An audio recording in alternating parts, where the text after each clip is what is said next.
LAC पर पिछले साल बुरी तरह से मात खाने के बाद चीन अब भारत से सीधे टक्कर लेने से कतराने लगा है। अपनी नापाक साजिशों के लिए मशहूर चीन अब भारत से लड़ने के लिए नया तरीका ढूंढ रहा है, क्योंकि वो जानता है कि भारतीय जवानों से सीधे लड़ पाना उसके जवानों के बस की बात नहीं है। मीडिया रिपोर्ट की माने तो चीन ने भारत के साथ अपनी लड़ाई लड़ने के लिए तिब्बतियों को हथियार बनाने का फैसला किया है। चीन ने तिब्बत में रहने वालों को फरमान जारी किया है कि हर परिवार से एक व्यक्ति को चीनी आर्मी में भेजना अनिवार्य है।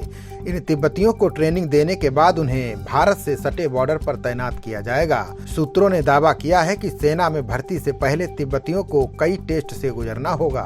साथ ही चीन की मंडारिन भाषा सीखनी होगी। इतना ही नहीं, उन्हें तिब्बत को पूरी तरह चीन का एक हिस्सा मानना होगा। तिब्बतियों को चीन आर्मी में शामिल करने के पीछे कई बड़े कारण हैं।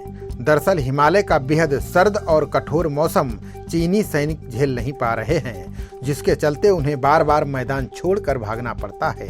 जबकि तिब्बत के रहने वाले इस मौसम के अभ्यस्त होते हैं और आसानी से कहीं भी चढ़ जाते हैं। दूसरी तरफ चीन तिब्बतियों को अपनी सेना में शामिल करके भारत के खिलाफ स्पेशल ऑपरेशन चलवाने की भी योजना बना रहा है। चीन के इस ऑपरेशन में अगर तिब्बती मारे जाते हैं तो चीन आसानी से दुनिया को बताएगा कि तिब्बती अपनी मातृभूमि को बचाने के लिए शहीद हुए हैं। बता दें कि तिब्बतियों को दोयम दर्जे का नागरिक मानने वाले चीन का मन अचानक नहीं बदला है। दरअसल पिछले साल 29-30 अगस्त को भारत की स्पेशल फ्रंटियर फोर्स ने लद्दाख में बड़ी कार्रवाई की थी, जिसके तहत तिब्बती युवाओं से बनी इस सीक्रेट फोर्स ने एक रात में ही पैंगोंग झील के दक्षिणी किनारे वाली सभी ऊंची चोटियों पर कब्जा जमा लिया था।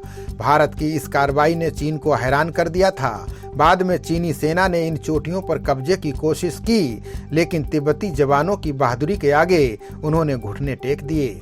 इसके बाद उसे पैंगोंग झील के फिंगर एरिया में पीछे हटने के लिए सहमत होना पड़ा था। वहीं भारतीय सेना के सूत्रों का कहना है कि उन्हें चीन की इस साजिश की जानकारी है।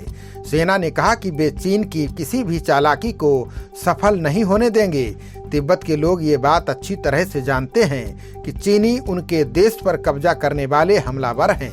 तिब्बत को आजाद करवाने के लिए दुनिया भर में लाखों लोग संघर्ष कर रहे हैं। ऐसे में वे किसी भी परिस्थिति में चीन का साथ नहीं देंगे। इसी बीच नक्शे में अक्साई चीन और अरुणाचल को भारत का दिखाने पर चीन भड़क गया है। चीनी अधिकारियों ने अक्साई चीन और अरुणाचल को भारत का हिस्सा दिखाने वाले विश्व नक्शे की एक बड़ी खेप जब्त की है।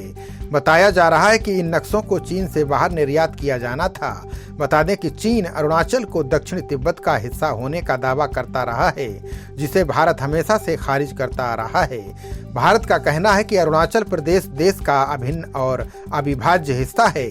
दरअसल चीन और भारत के बीच मैक-मोहन रेखा मौजूद है। इसे ही आधिकारिक तौर पर अंतर्राष्ट्रीय रेखा माना जाता है, लेकिन चीन इसे मानने से इनकार करता रहा है। खबरों का सिलसिला जारी रहेगा। देखते रहिए जनप्रवाद। नमस्कार।